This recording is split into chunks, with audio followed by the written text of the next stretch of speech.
Está entrando no ar o programa Diálogo Ufológico. O seu programa de debate e entrevista ufológica na net, com a participação e comunicação de W Vital e Joyce Prima.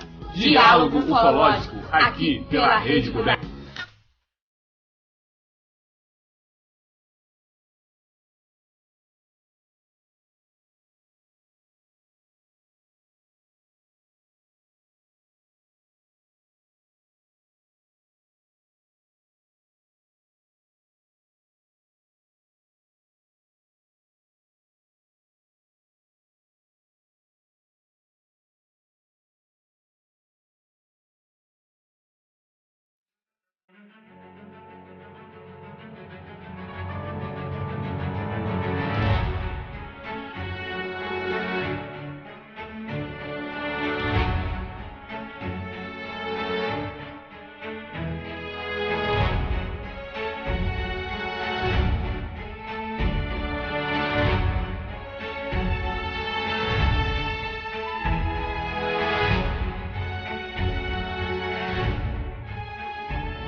Olá amigos da Rede Gubef, estamos iniciando mais um programa de Diálogo Ufológico, dessa vez com uma entrevista muito legal e internacional do nosso amigo Nuno Alves da UFO Portugal.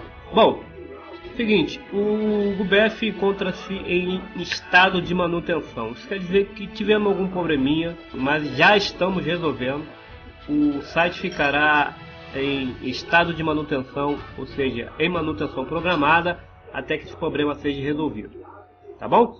Então, não se preocupe que o nosso querido site Gubef estará de volta logo. Mas você pode acessar nossa rádio através do mesmo endereço de sempre, gubef.net, onde você terá um link que você será direcionado ao site da nossa rádio, a Rede Gubef. Tá legal? Bom, o recadinho de sempre com a nossa querida Joyce Freitas. Visite a loja do Gubef. Só lá você vai encontrar camisetas com belíssimas estampas ufológicas e preços imbatíveis. www.gubefstore.gubef.net. Este programa está sendo patrocinado pela Camisetas da Hora. Lá você vai encontrar camisetas com belíssimas estampas e bons preços. www.camisetasdahora.com. Estaremos sorteando uma belíssima camiseta do Camisetas da Hora. Para participar, curta ou comente essa entrevista na página do Gubef no Facebook. Então não deixe de passar lá na Gubef Store. Tá legal? Bom, também tivemos uma novidade no início desse mês, mas não deu muito certo. Aliás, deu super certo, que foi a Social UFO, né? E tivemos que tirar a Social UFO do ar devido ao grande número de acesso. E por conta disso, o site consumiu muito recurso da hospedagem. Recebemos um comunicado da nossa hospedagem dizendo que ou a gente migra para um dedicado, ou então o nosso site seria suspenso. Como o Social UFO estava no subdomínio do Gubef, resolvemos suspender temporariamente o Social UFO para que o Gubef não saísse do ar, entendeu? Até que a gente conseguisse resolver esse impasse ou encontrar um patrocínio para custear esse dedicado que é muito caro e realmente está fora da nossa realidade. Mas a Social UFO foi um sucesso, ainda é um sucesso, e tivemos aproximadamente quase 200, já tínhamos com um curto tempo de funcionamento, a Social UFO já estava com quase 200 assinaturas, cadastros na nossa rede social ufológica. Então é isso, vamos à entrevista com o nosso amigo Nuno Alves, direto lá do Reino Unido, na Inglaterra, falando da casuística portuguesa.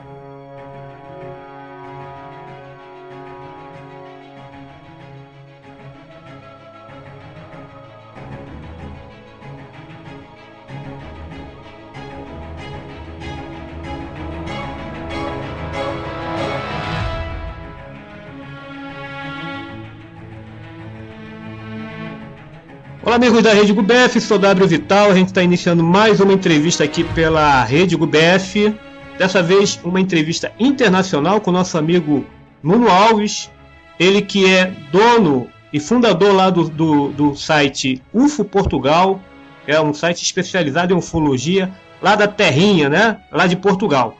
Bom, nosso amigo o Nuno Alves, ele é fotógrafo amador, correspondente lá em Portugal da Rádio Red, Argentina, representante e correspondente de arquivos forteanos latino-americanos no Chile, colaborador com rádios, jornais e revistas sobre o fenômeno UFO, é representante de Portugal do projeto brasileiro VOI, do nosso amigo Mauro lá do GUSFIT.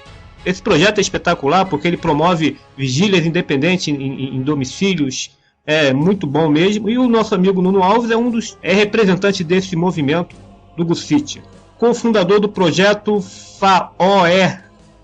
FAOE, é isso, Nuno? FAOE? Exatamente. Fotografia é onde estiver, é isso mesmo, né? Exatamente.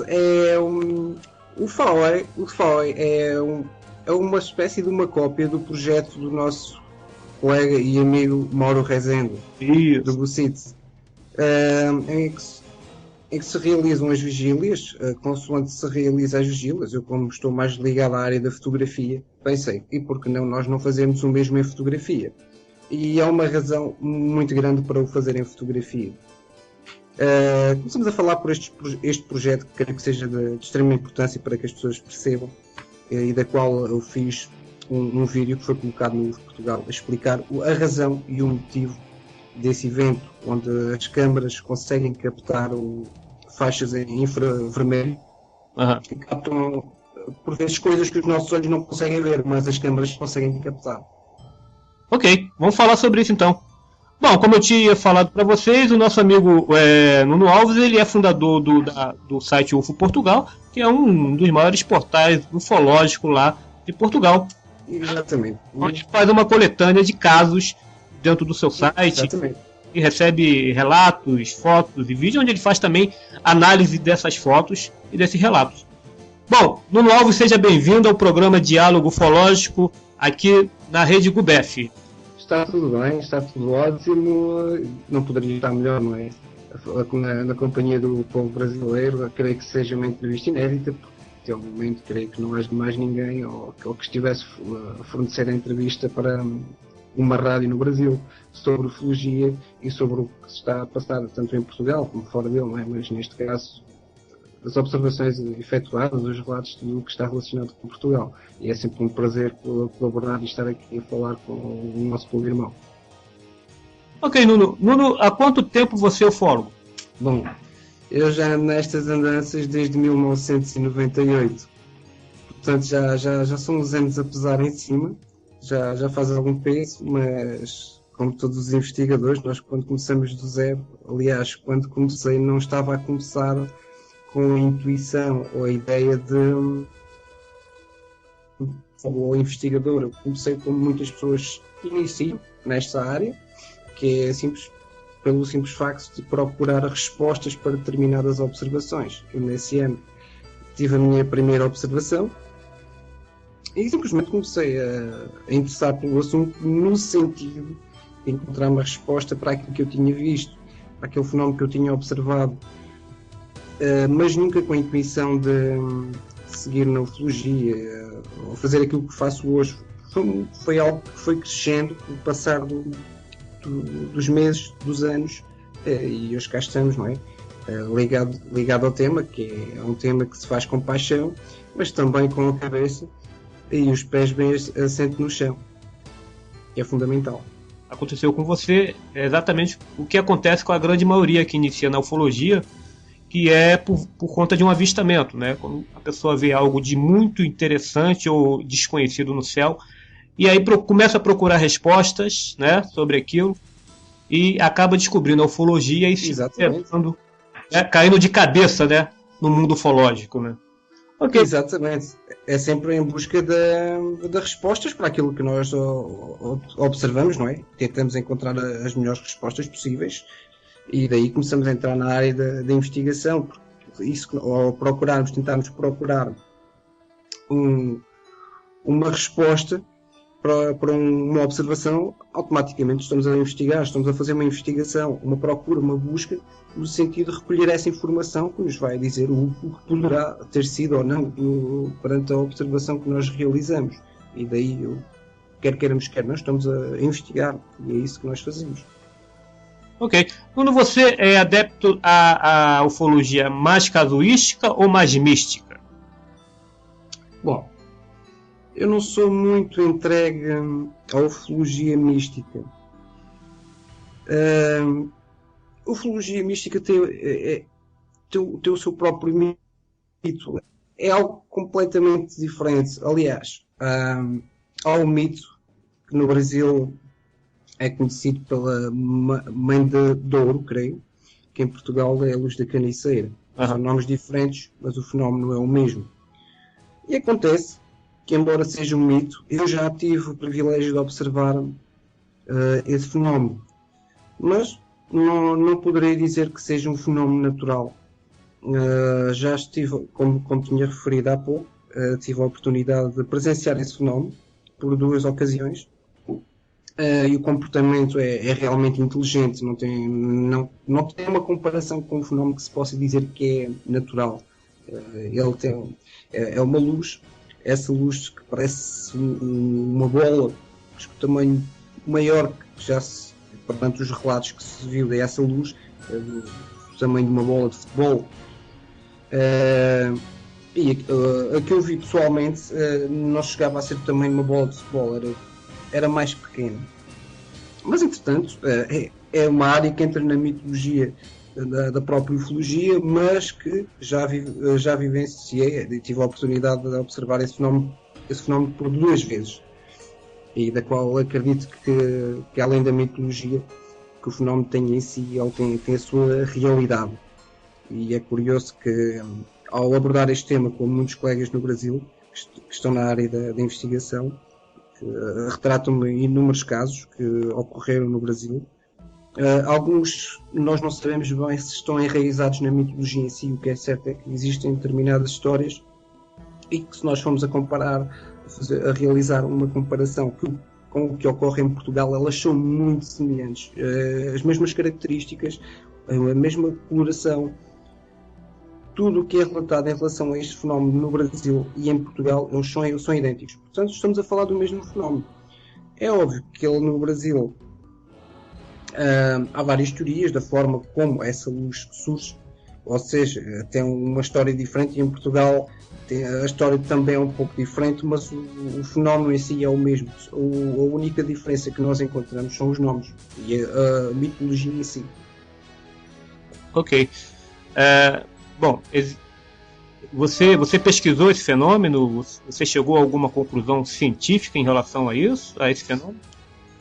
Bom, este fenómeno não há uma investigação que seja muito plausível, porque é um fenómeno muito complicado, pelo simples facto de nós não conseguimos arranjar. As melhores provas que nós poderíamos ter deste objeto era alguém conseguir fazer a realização de uma imagem. Daí a fotografia ser muito importante para mim, o vídeo, dá-nos provas muito plausíveis, mas também temos vídeos que são elaborados e infelizmente são fraudes. O que acontece é que o fenómeno em si não é fácil de ser investigado, porque nem sempre surge quando nós queremos. Eu posso vos dizer que isto, na antiguidade, ainda me recordo na altura que era criança, isto já estamos a falar no início dos anos 80, ainda era visível em Portugal este fenómeno com alguma frequência, em especial nas zonas mais desérticas, Alentejo, embora fosse também referenciado algumas áreas do norte do país, mas mais propriamente o Alentejo, zona sul, área sul, onde esse objeto era observado com alguma frequência. E é curioso, porque as pessoas que relatam este fenómeno, a maioria delas são pessoas que residem no campo. Pastores, pessoas que guardam animais nos campos, pastores, pessoas que vivem em áreas mais isoladas, ou seja, não estão próximas das cidades, das vilas ou de grandes aldeias. E nessa altura, muitas das habitações ainda não tinham energia elétrica, portanto não tinham a luz, não tinham eletricidade em casa, ainda era de um tempo em que muitas pessoas utilizavam a luz ainda do candeeiro, a petróleo, por exemplo. Mas havia um grande número de relatos. E como referia há pouco, maior parte dessas observações eram realizadas por os pastores que guardavam os rebanhos no campo. E eram eles que relatavam essas primeiras observações. Inclusive, tenho 2 testemunhas que presenciaram, pai e filho, que me relataram um desses incidentes, em que eles estavam no campo. E a primeira observação que tiveram desse fenómeno foi do tamanho de um borrão de um cigarro, aquela ponta vermelha, quando se está a fumar o cigarro, e eles repararam nesse pormenor. Entretanto, o filho, meio alarmado e meio curioso, achou a situação um pouco inóspita, insólita para a altura, e o pai, como já era frequente ter este tipo de observação, ele só dizia para o filho não atacar a luz, porque ela iria crescer até ficar no referido tamanho da bola de futebol e segue por natureza as pessoas, mas não faz qualquer mal à pessoa, simplesmente segue a pessoa até desaparecer novamente, e as pessoas continuam a fazer a sua vida no seu dia a dia, no seu cotidiano. Porém, em relação à ciência do objeto, apenas contamos com os relatos, muitos desses relatos, e não temos imagens, pelo menos que eu tenha conhecimento de imagens sobre esse fenómeno. Penso que não há nada, ou se há, penso que sejam as tais referidas sondas que muito se fala, que é uma das conclusões mais credíveis que há em relação ao fenómeno. Há quem utiliza a mitologia em si para basear, possam ser espíritos, por exemplo. Eu não estou muito inclinado para a área do espiritismo. Eu pessoalmente, como estou mais ligado à área da ufologia, acredito sim. Se tivesse que ser algo, estaria mais inclinado que fosse para sondas. Uma sonda, não diria que seja alienígena, pois não sabemos a sua natureza. Mas como enviamos sondas para Marte, para a Lua, para Júpiter, também com um bocado dos satélites, etc., o mesmo podem fazer em relação à Terra. Podem enviar esses objetos e as pessoas assimilarem esses objetos consoante a crença, a época, atos religiosos, por exemplo. É isso que eu penso. Ok. Esse fenômeno aqui no Brasil, ele é muito relacionado ao folclore local, né? E a mitos, né? Mas eu já andei lendo a respeito sobre esse fenômeno e me parece que tem uma relação também muito contundente com descargas elétricas da atmosfera nos cumes dos montes, né? Das montanhas e por aí vai. É uma explicação assim, mais científica, né? O que talvez possa dar melhor explicação seria descargas elétricas. Sim, poderia ser a descarga elétrica. Existem fenómenos naturais que provocam essas descargas elétricas. Está comprovado cientificamente. Porém, essas descargas elétricas não têm comportamentos inteligentes, como o seguir uma pessoa, começar do tamanho de um cigarro, em pleno verão, que não há tempestades, por exemplo, embora elas ocorram, mas num dia, numa noite quente, onde não há algo que possa provocar essa energia. Portanto, há explicações para determinados fenómenos, mas por vezes a própria natureza da ciência também comete os seus erros, e as explicações que são explicadas na altura não são as mais corretas. Sim. A gente está falando da mãe de ouro, né? Aquele fenômeno que acontece... Exatamente. Em relação a essas descargas elétricas, porque há muitos científicos que tentam efetuar uma comparação entre essas descargas elétricas, que são naturais, Isso. E não só, mesmo os nossos sistemas elétricos os constroem, com a mãe de ouro, como se diz no Brasil, que nós em Portugal é a luz da caniceira. Uhum. Portanto, falamos exatamente do mesmo fenómeno em relação à explicação científica, embora não esteja muito de acordo com a explicação científica. Ok. temos um fenômeno muito parecido com esse que você fala de luzes com movimentos e atitudes inteligentes aqui no Brasil, que são os orbes, né? São luzes. Exatamente. Acontece muito, inclusive, temos relatos sobre essas luzes, muito na região norte do Brasil, no estado do Ceará. Inclusive gravaram um filme ufológico, Área Q, naquela área lá, e tem muito relatos falando desse fenômeno de luzes que acompanha, que inclusive chega a perseguir a pessoa, né? E acontece muito lá naquela área. Ô, Nuno, me diz uma coisa, quando foi que você fundou o UFO Portugal?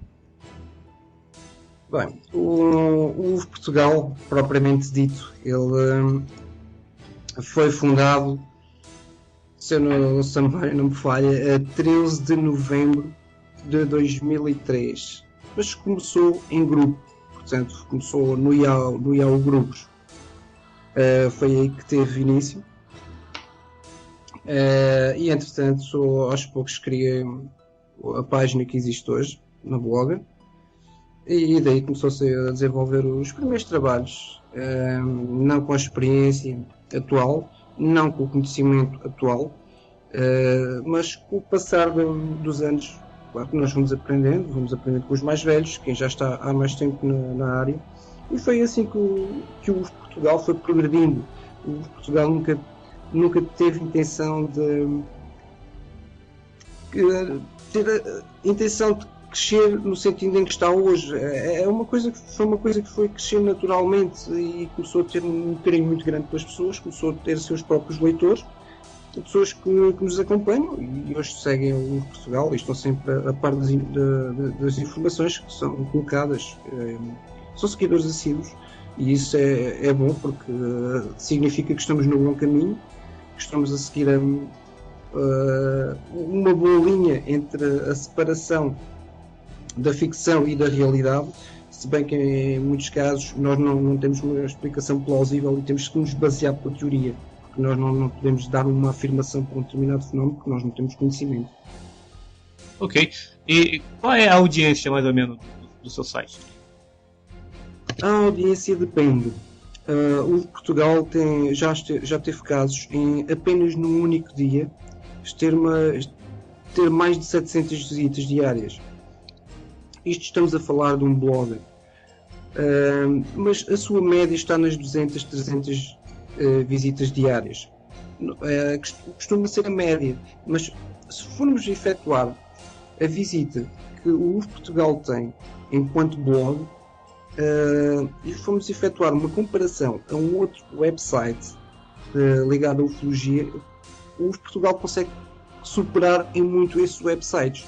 Não se trata de querer dizer que o UFO Portugal é melhor que A, B ou C, não, a questão não é essa.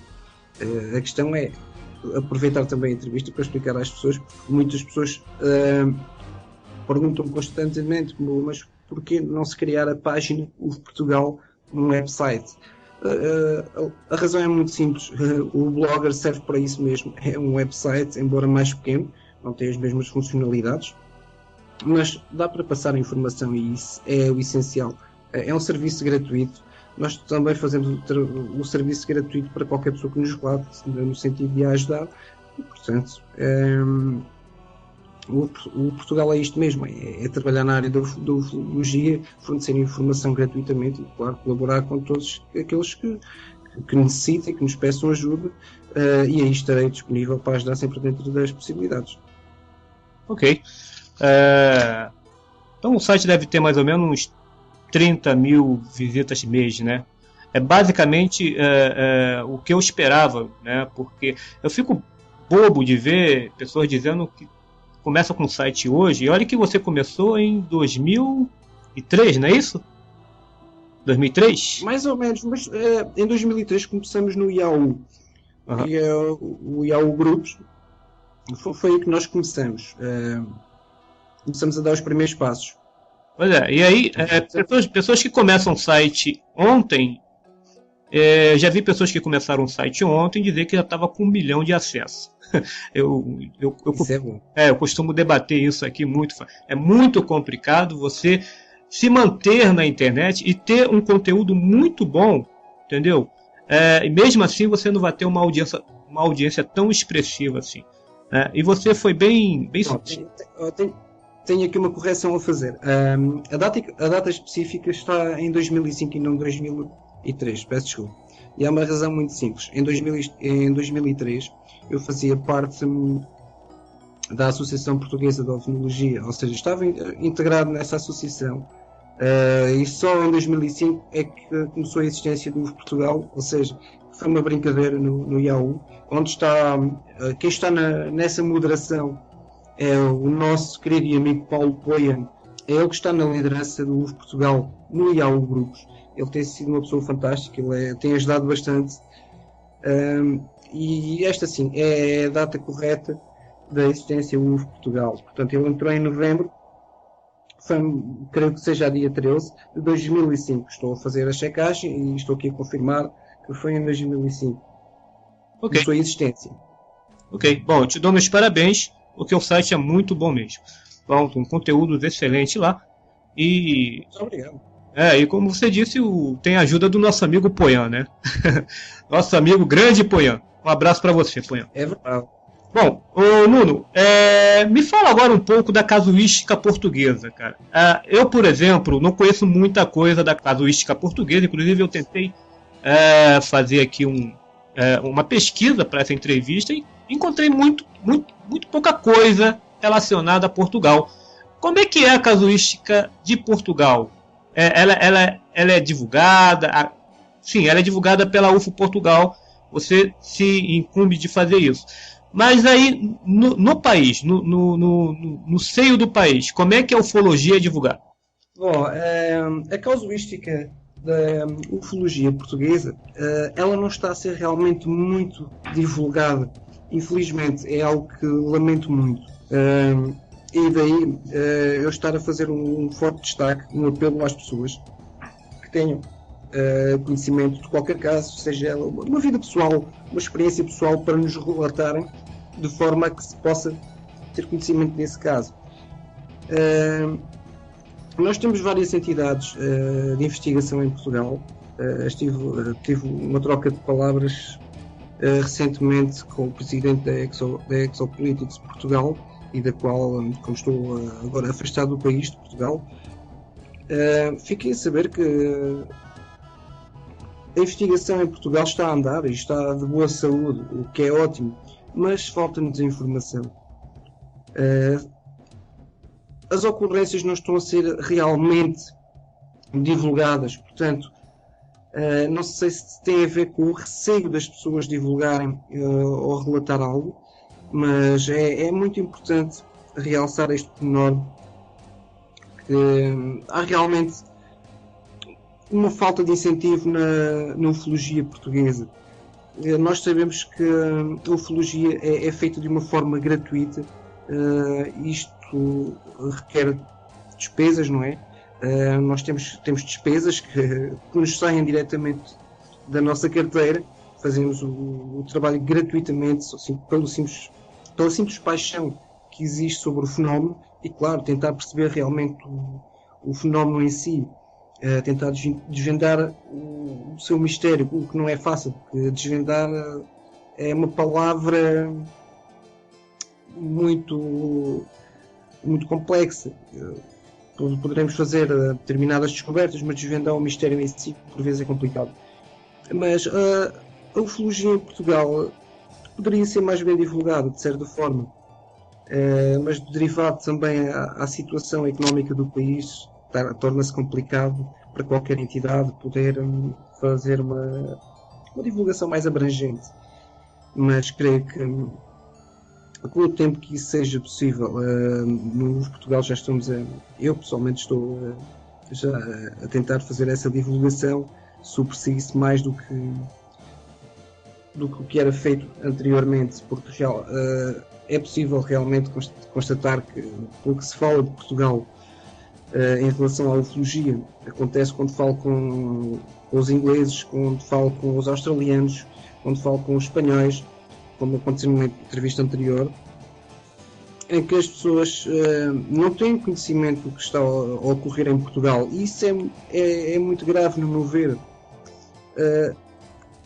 É grave de tal forma que a minha prioridade é dar oportunidade a que pessoas de fora, especialmente a quem está fora do país, tenha um acesso à informação do que ocorre em Portugal.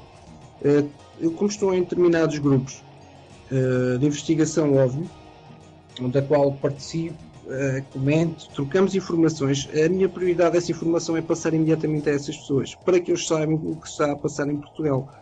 E em alguns casos, essas pessoas são surpreendidas. E são surpreendidas de tal forma que têm efetuado vários convites para poder estar nesses países e falar realmente o que ocorre em Portugal, porque já começam a ter a curiosidade, porque eles ficam surpreendidos no sentido em que há um país tão pequenino como é Portugal, mas que é rico em casos de ovniologia. Mas embora seja rico nesses casos, infelizmente a informação não está assim para fora, e era isso que nós queríamos. Eu pelo menos queria que o Brasil tivesse um conhecimento maior do que se está a passar em Portugal. Estes casos são possíveis observarem mesmo através da página do Portugal. Nós temos uma secção de vídeos, se for de um documentário que saiu relativamente há poucos anos, pela RTP, o canal televisivo, em que fala sobre a ovniologia, e podem ver os documentários, estão muito bem documentados, a qual teve a intervenção e investigação do CETEC da Universidade do Porto, Fernando Pessoa, creio, se não me falha a memória. Mas há que fazer mais por isso. Não podemos ficar só por documentários. A informação tem que rodar mais.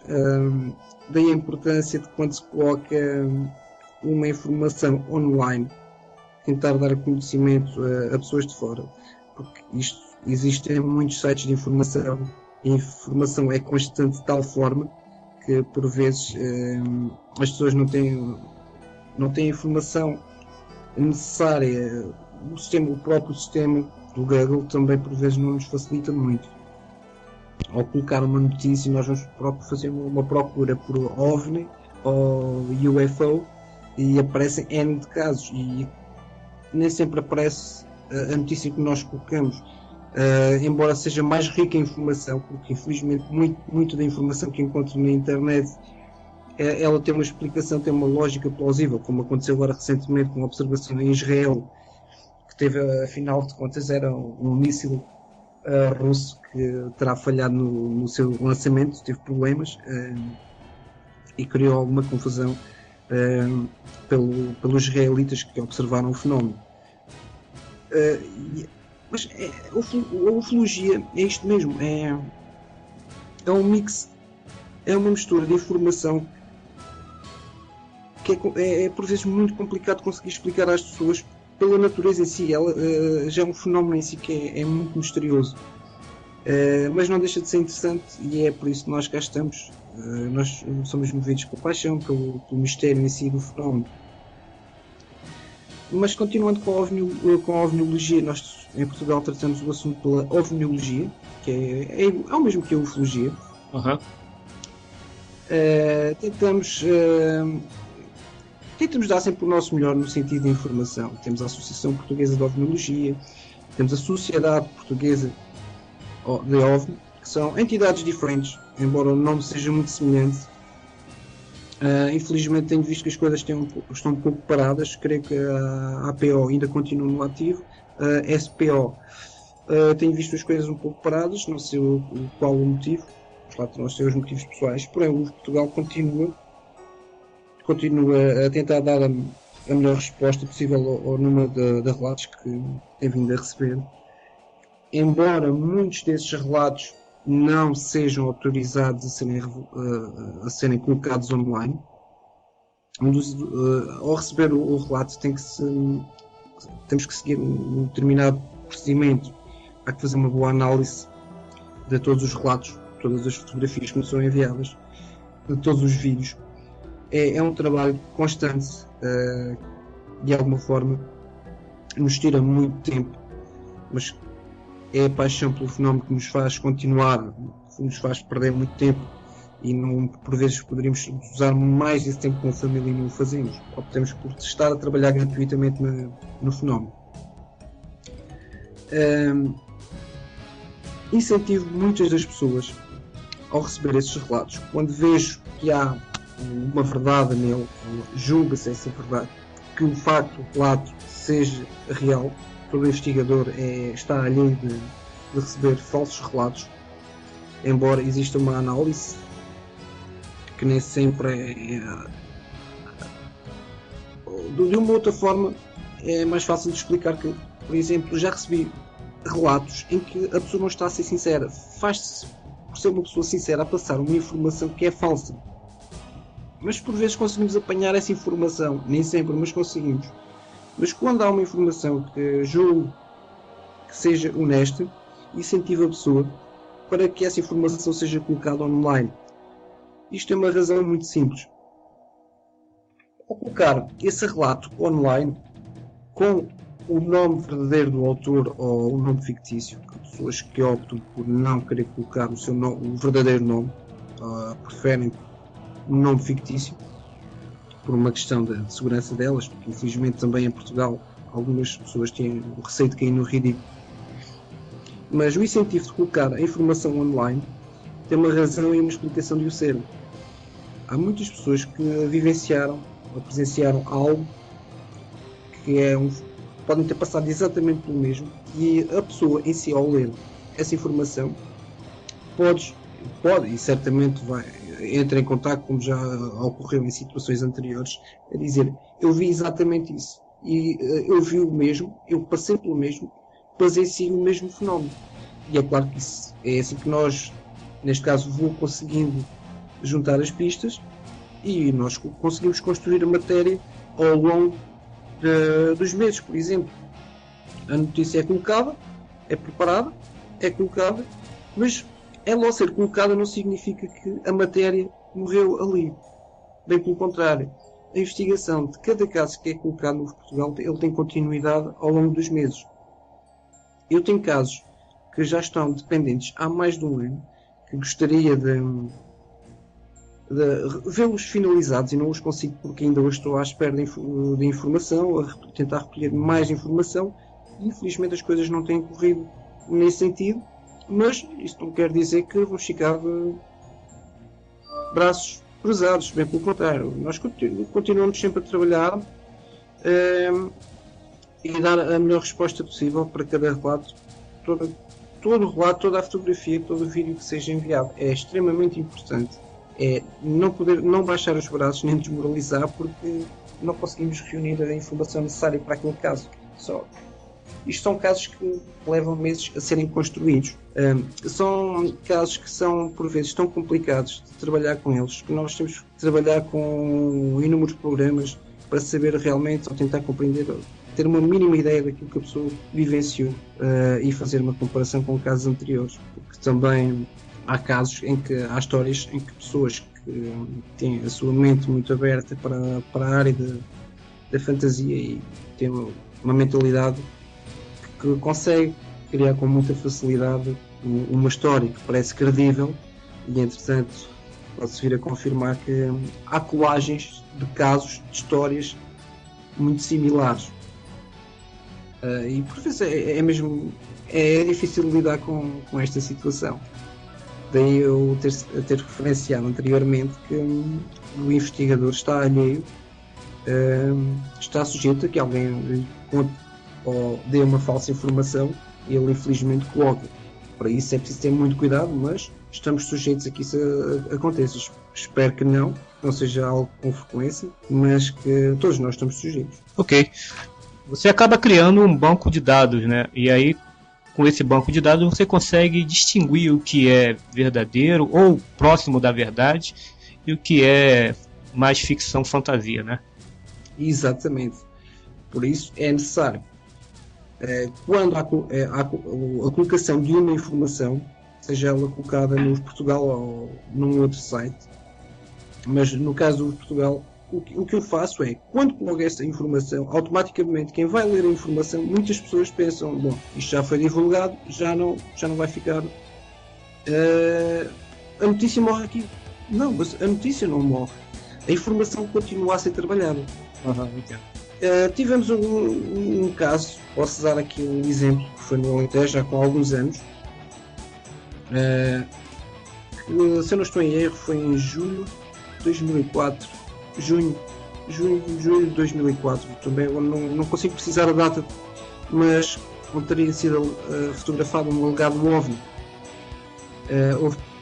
Foi solicitar informação à Força Aérea, entretanto, nessa altura perfeitamente bem, os militares forneceram informação, os radares não detectaram nada nessa altura, e o objeto teria sido filmado numa barragem próximo a Évora. Portanto, isto foi na barragem do Alqueva, no pleno Alentejo.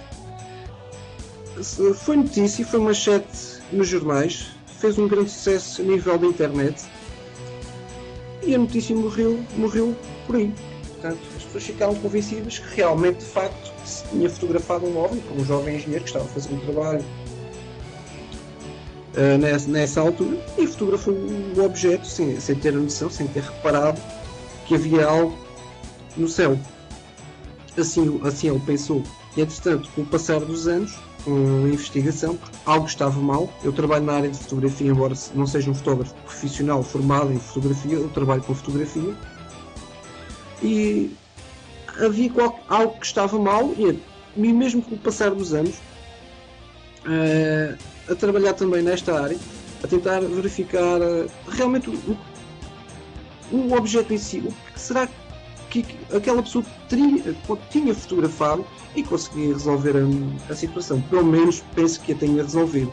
E tinha uma lógica, uma explicação científica, e da qual foi apresentada no Portugal. Ele simplesmente tinha fotografado uma ave. A forma como é descrito o relato em si, o ambiente em si, é natural saber, conhecer o ambiente, o meio, para se conseguir ter uma percepção realmente da origem da causa ou das possibilidades existentes. E ninguém investigou essas possibilidades. Por um lado, compreendo os jornalistas na época que efetuaram a recolha da informação, a fotografia. Óbvio que nem todos os jornalistas estão aptos ou têm o conhecimento, a mesma experiência de quem trabalha na ufologia. Há sempre a tendência de querer fazer uma grande notícia, por mínima que ela seja. Os jornais assim funcionam, não digo que sejam todos, mas uma grande parte. E o caso ficou como OVNI nessa altura. E entretanto, eu penso pessoalmente que de OVNI não tem nada. Fotografou uma ave, foi necessário tentar fazer um estudo elaborado sobre as aves residentes nessa região, consoante a época do ano.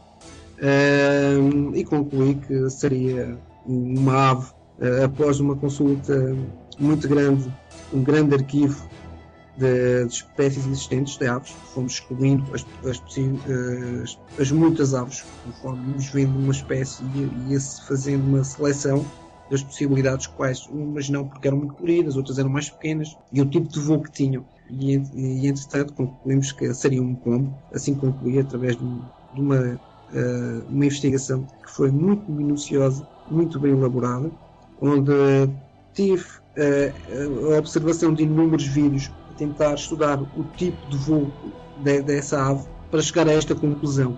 E, inclusive, na altura quando divulguei, ou seja, a descoberta de que realmente o fotógrafo em si tinha capturado a imagem, teria sido essa ave, e coloquei o que levou a chegar a essa conclusão, inclusive o vídeo, que mostra exatamente esse tipo de ave, a efetuar exatamente o mesmo voo e ficar com uma forma discoidal, exatamente como o fotógrafo terá feito. O fotógrafo utilizou o zoom. Como nós sabemos, uma câmara fotográfica digital vai buscar a imagem a uma distância maior, mas nós não temos a percepção do que está a uma grande distância, embora a máquina consiga captar. E foi isso que aconteceu. A ave vinha num voo em que vinha a descer e ficou na imagem, vinha com velocidade, e foi isso que aconteceu. Por isto, portanto, aqui dou um exemplo como se deve fazer a investigação, ou seja, independentemente de nós, mesmo que nós a coloquemos no ar, ela não morre, ela continua e assim deve ser. Infelizmente nem todas as pessoas o fazem, colocam informação num website e a informação acaba por ficar por aí mesmo, mas há que lembrar as pessoas que há quem continua a trabalhar nestes casos por mais anos por mais anos que os casos tenham, eles continuam a ser trabalhados. Não estão arquivados, como se costuma falar, está arquivado, não. Eu não costumo arquivar os casos. Todos eles estão sempre a funcionar e toda a informação que receba, essa informação vai fazer trabalhar um mecanismo que pode fazer trabalhar qualquer outro caso que esteja parado há muito tempo, mas não está arquivado. Estamos sempre a trabalhar nele. Ok, até porque às vezes a conclusão que se tira no momento em que está se pesquisando um caso, ela pode deixar de ser relevante na medida em que você vai progredindo na sua pesquisa, né? Então aquela resposta que você encontrou agora pode deixar de ser relevante amanhã, porque você encontrou novos parâmetros que vai mudar totalmente a visão que você tinha antes, né? Agora, me diz uma coisa, exatamente. Até onde a fotografia ela é relevante numa pesquisa? Até onde a fotografia corrobora com o relato de uma pessoa? O que é mais importante para você num relato de um avistamento? O relato da pessoa em si, a fotografia ou um suposto vídeo feito do tal objeto? Bom, é uma boa pergunta. No meu caso pessoal, os 3 fatores são muito importantes. Óbvio que se a pessoa está a fazer um relato e estiver a ser humilde, estiver a ser honesta, isso é ótimo, porque é realmente isso que nós procuramos. É isso que todo investigador procura de quem faz o relato. Há que ser muito honesto. É um valor que eu pessoalmente dou muito valor a quem é honesto e é humilde no seu relato. Eu acho que não há assim muitas pessoas que tenham a intenção de inventar uma história onde elas acabam por elas próprias, por vezes, estarem sujeitas a cair ao ridículo. Portanto, não creio que existam muitas pessoas com a intenção de inventar histórias. Se a pessoa em si, de quem faz o relato, estiver na posse uma fotografia ou um vídeo, isso é muito bom, porque isso ajuda a comprovar mais o relato em si de quem participa essa determinada observação. Agora, há pontos a ter em conta. Independentemente de ter uma foto ou um vídeo, não significa que seja um objeto voador não identificado. Bom, o objeto voador não identificado, a própria sigla, como todos nós sabemos, significa o objeto voador não identificado, o OVNI. O OVNI é muito relativo. As pessoas, quando se fala num OVNI, as pessoas pensam logo em marcianos verdes que vêm de Marte, com uma nave. Bom, o OVNI pode ser muita coisa, pode ser a tecnologia alienígena, pode ser terrestre, nós não sabemos. Mas o facto da pessoa ter vídeo ou fotografia, tanto o vídeo como a fotografia vão ter que ser analisados. É feito um determinado processo a fim de tentar descobrir realmente o que a pessoa fotografou. Mas se estiver na posse dela, e se tiver, que é fundamental, se tiver mais testemunhas, se tiver mais 2, 3 amigos ou mais, não, um número infinito de testemunhos, e ainda isso irá ajudar muito mais no depoimento. Agora, é óbvio que a pessoa, embora tenha feito uma fotografia ou um vídeo, tenha presenciado algo de extraordinário, para o qual a pessoa pode não achar que seja deste mundo, é elaborada uma análise de forma a tentar encontrar a explicação mais plausível para a sua observação. Daí que vamos verificar através de um programa de aviação à hora mencionada se houve avião nessa área, se houve satélite, consoante a hora do dia. Mas é feito um determinado procedimento a fim de tentarem descobrir realmente o que a pessoa viu, para podermos dar a melhor resposta. E é isso que nós fazemos na ufologia: estudar os casos que nos são enviados para dar a melhor resposta possível à pessoa. Ok. Por que eu te fiz essa pergunta, Nuno? Uma certa vez eu visitando uma cidade aqui do Rio de Janeiro, uma cidade histórica, Petrópolis. Não sei se você já ouviu falar. É uma cidade... Já. Isso, ela se encontra no topo de uma serra, né? É uma cidade histórica, por quê? Porque é uma cidade imperial, né? O imperador, que também acho que foi imperador de vocês, aí, não sei, rei, uma coisa assim, criou lá uma estância onde ele passava finais de semana e tudo mais, e tornou-se uma cidade muito importante aqui para nós brasileiros, né? Bom, visitando lá o palácio, né, lá do Império, né, que é um museu imperial lá em Petrópolis, e tirando foto, é claro, tu vai lá, tu tira fotos de tudo, né? Exato. Eu estava com a minha família e tirando uma foto da minha esposa. Não, minto. No mesmo dia que eu estava lá, tinha também uma comitiva. Era um grupo de fuzileiros navais que estavam visitando também o museu. E eu achei muito bonito, resolvi tirar foto desse grupo.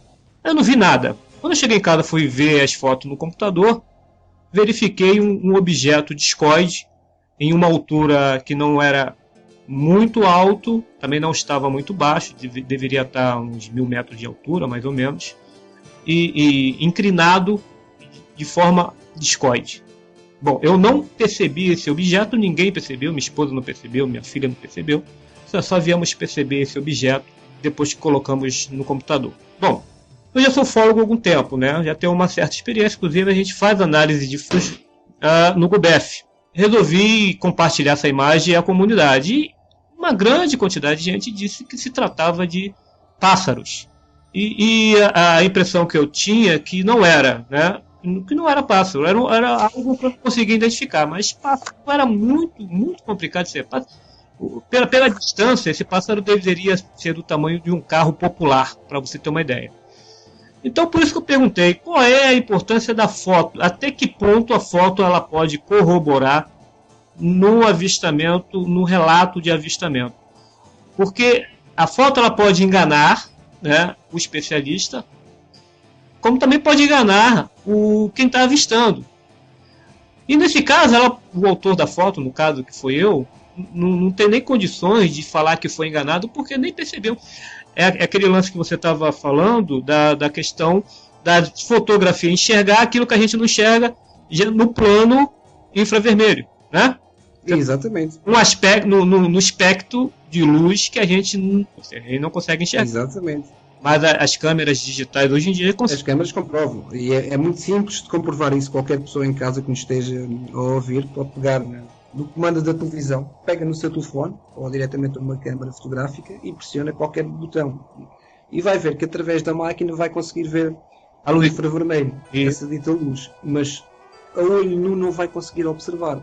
É apenas um exemplo sobre o trabalho da fotografia. Se a fotografia é muito importante no estudo da ufologia, sem dúvida. Para mim é uma das ferramentas mais importantes. Eu, como trabalho com fotografia, para mim é das ferramentas mais importantes. Não só pela questão de poder registar um objeto, aliás, a maioria, se não uma grande parte das fotografias, ou seja, a nível de provas que existem hoje desses ditos objetos, foram realizados em fotografia. Portanto, isto prova e mostra que a fotografia é fundamental e muito importante.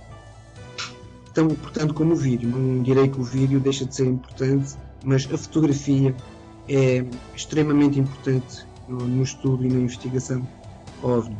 Daí ser necessário de quem tenha a possibilidade de ter um equipamento fotográfico. Pode ser uma câmara convencional, não necessita de ser uma câmara muito cara, não parece muito elevada, mas numa vigília, por exemplo, convém ter sempre uma câmara fotográfica. Se sai para qualquer lado, vai passear na rua, vai para uma outra cidade, ter a câmara sempre consigo. Eu pessoalmente ando sempre com a minha câmara, onde quero que vá, mesmo que eu vá a um shopping, seja 15 minutos de carro, levo a câmara comigo. Nunca sei, pode surgir algo, mas eu prefiro ter a câmara sempre comigo, por uma questão de estar prevenido. Não ter aquela sensação de surgir algo e de poder depois dizer que não tenho a câmara comigo, que foi azar. Não. Assim não corro o risco de poder dizer que não consegui registar. Tenho a câmera comigo e claro que isso me faz ter muitas mais oportunidades de conseguir registar algo, que infelizmente é muito raro que não consiga registar nada. Sim, não perder a oportunidade, né? Isso que é importante. Tudo bem que a gente hoje em dia a gente tem um problema do avanço da tecnologia, principalmente de softwares capazes de fazer coisas espetaculares em fotos e vídeos, né? Mas nem todo mundo tem a capacidade de manipular tais programas para fazer isso. Tem que levar isso em consideração, né? O usuário ele não tem a capacidade, eu digo usuário comum, aquele que só entra no computador, só usa o computador para navegar na internet, que hoje é a grande maioria. Mas, né, o conhecimento para manipular um Photoshop, um Illustrator, né, um Vega, um Corel ou coisa parecida. Né? Então a gente tem que levar isso em consideração, que aliás esse é o argumento de muitos ufólogos por aí, ditos científicos, e que a primeira coisa que eles falam é que não, essa foto é fraude porque foi manipulada, que foi isso, foi aquilo outro. Tem que se saber a história da foto, né? Exatamente. Antes de dar o veredito. Bom, mas a história da foto por vezes é um pouco inconclusiva. E eu explico porquê. Quem trabalha com fotografia conhece os movimentos erróneos da câmera, ou seja, há pontos que nos identificam se a foto é falsa ou não. Basta também conhecer um pouco de física. Mas para quem conhece bem a fotografia, há pontos que nos ajudam a obter respostas. Uma sombra, por exemplo, a luz não está na mesma posição do objeto que está, por exemplo, da luz solar que é refletida numa árvore, consoante a posição do sol e que podemos visualizar na fotografia. Por vezes não é necessário ter um grande historial ou um histórico da foto ou nem do próprio equipamento que fez essa foto. Nós conseguimos ter a percepção se foi uma câmara com uma boa resolução ou má resolução. Portanto, é um pouco relativo. Agora que existem fotos que nos deixam com muitas dúvidas, e sem dúvida que existem, porque, como falou há pouco, há programas hoje em dia que fazem as maravilhas de muitas pessoas na internet e criam falsas imagens. Aliás, nós podemos ver isso no nosso próprio cinema, onde a ficção já supera a realidade praticamente, porque nós vamos ver um filme, ele está tão bem elaborado que a imagem parece real e, entretanto, é tudo feito através de eletrónica. A fotografia é exatamente o mesmo. Os programas fazem essas maravilhas. O que torna complicado hoje a fotografia e o trabalho de quem está na ufologia é fazer essa análise. Mas há fotografias que facilmente se consegue identificar, e eu creio que não propriamente se tenha que ter um historial da fotografia. Eu lembro de um caso no Brasil que foi conhecido como o OVNI de Cumbuquira, não me recordo o nome, em que fizeram uma grande propaganda, digamos assim, sem um grande conhecimento, ou seja, conhecimento eu poderia existir, mas concluíram que o objeto em si foi fotografado por um grupo de, eu não me recordo se eram paraquedistas ou estavam a praticar parapente, que estavam num torneio e fotografaram, que eles definiram por objeto, que atravessou o campo visual, e em que a pessoa estava a fazer fotografia e captou o objeto. Uhum. Curiosamente, ao ver essa fotografia, pude constatar que se tratava de uma ave e não foi preciso uma grande análise. E, entretanto, no Brasil concluíram que seria um OVNI, mas eu pessoalmente não vejo o caso como OVNI, mas sim uma ave, e basta perceber que durante o processamento do obturador de uma câmara com o movimento da ave, e as aves têm movimentos repentinos, ao efetuar o processamento nem sempre temos uma imagem definida, como verificar, pode ser um objeto discoide, a sua forma pode ser muito variada consoante o movimento, e o processador do obturador da câmara por vezes dá-nos imagens que não é a real do objeto em si, mas fica um pouco aquela imagem muito discorde que é muito comum nós encontrarmos hoje em dia nas fotografias, e isso por vezes também causa alguma confusão, especialmente aos menos entendidos. Automaticamente levam essa fotografia como se fosse um objeto voador não identificado. O mesmo acontece com insetos que se estão próximos de uma lente. É fácil de se criar esse erro, é um erro muito comum que eu termino como um erro de má interpretação. Ok. Até um pássaro pode ser um OVNI, né? Um objeto voador. Exatamente. A partir do momento. Objeto voador não identificado pode ser qualquer coisa. Até um disco voador. Exatamente. Mas olha só, a partir do momento em que voa e não é identificado, sim, é um OVNI. Nuno, já que a gente entrou em vendedor já por essa questão, vamos falar de um caso que aconteceu aí em Portugal e que teve fotos desse caso que foi muito badalado. Inclusive a própria NASA entrou nesse meio aí, né? Foi o caso de Alfena, né? Você conhece? Pode falar um pouquinho desse caso pra gente? Exatamente. O caso de Alfena é muito interessante e para mim é um dos mais importantes a nível mundial. Pelo simples fato porque nós temos as fotos do objeto e temos a comprovação através da NASA, da Kodak, e que fizeram uma grande investigação sobre o objeto que terá sido fotografado, e inclusive até uma agência em França. E isto torna o caso muito interessante, e para mim, sem dúvida, se trata de um dos casos mais importantes, não só em Portugal, mas como a nível mundial, que há um registro fotográfico. Isso é muito importante. Ainda hoje se fala muito sobre o OVNI de Alfena. Para quem não conhece este caso, eu penso que na nossa ufologia atual as pessoas já têm um conhecimento deste caso, porque eu acho que ele marcou muito Portugal. Isto foi em 1990, em Alfena, portanto isto é muito próximo à cidade do Porto, não é assim muito distante, em que as crianças que estavam a brincar, um grupo de crianças de escola, estavam a brincar e viram realmente um objeto que eles chamavam, na altura, chamavam uma pipa voadora, porque tinha uma espécie de formato de uma pipa, faz-nos lembrar as pipas de vinho, porque tem aquele formato arredondado. Havia quem lhe chamasse uma cuba de uma betoneira, que é a máquina de fazer cimento, que também tem a mesma fisionomia. E claro, os populares vieram à rua, estavam num café próximo, e realmente o objeto chamou a atenção das pessoas. E nessa altura havia um fotógrafo que efetuou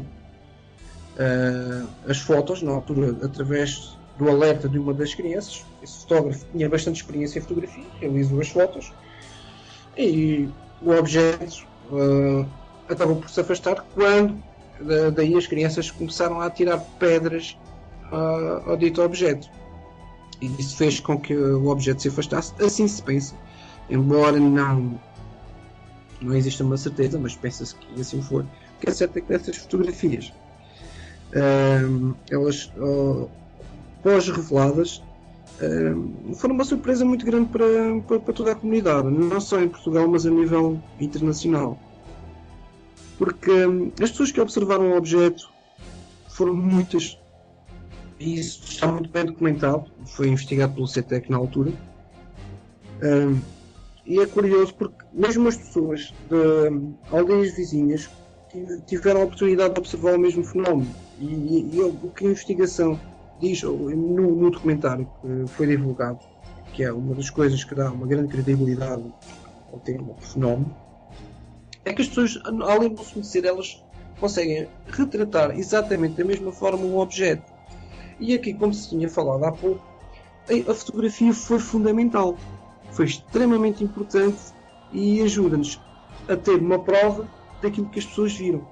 Foi algo que encaixou perfeitamente perante esta situação do relato, temos uma imagem para termos uma percepção do que foi observado. Isso ajudou-nos mais tarde, quando estava a elaborar um trabalho sobre Alfena, e que vinha descobrir que não só no México já tinha sido documentado pelo CETEC na altura, mas no Brasil também já se tinha observado o mesmo fenómeno. Não só no Brasil, França também.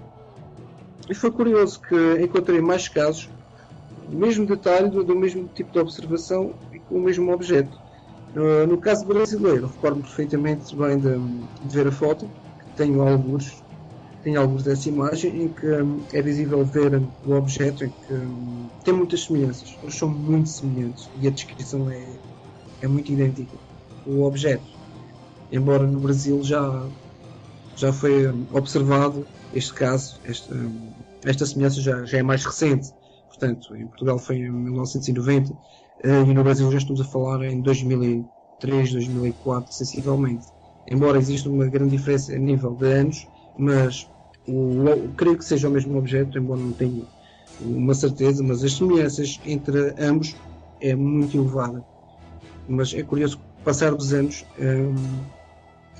é interessante alguém observar algo que aconteceu em Portugal, ou seja, ter a natureza em si é muito semelhante ao objeto e o tipo de relato, porque o que definiam no relato brasileiro era tipo aranha, que em Portugal chamavam-lhe as sapatas, como se fosse um trem de aterragem, e é curioso. Isso é visível na fotografia que está disponível na internet. Qualquer pessoa pode fazer a consulta e encontrar esse objeto. Ele é verídico, foi analisado por inúmeros especialistas, pela própria NASA,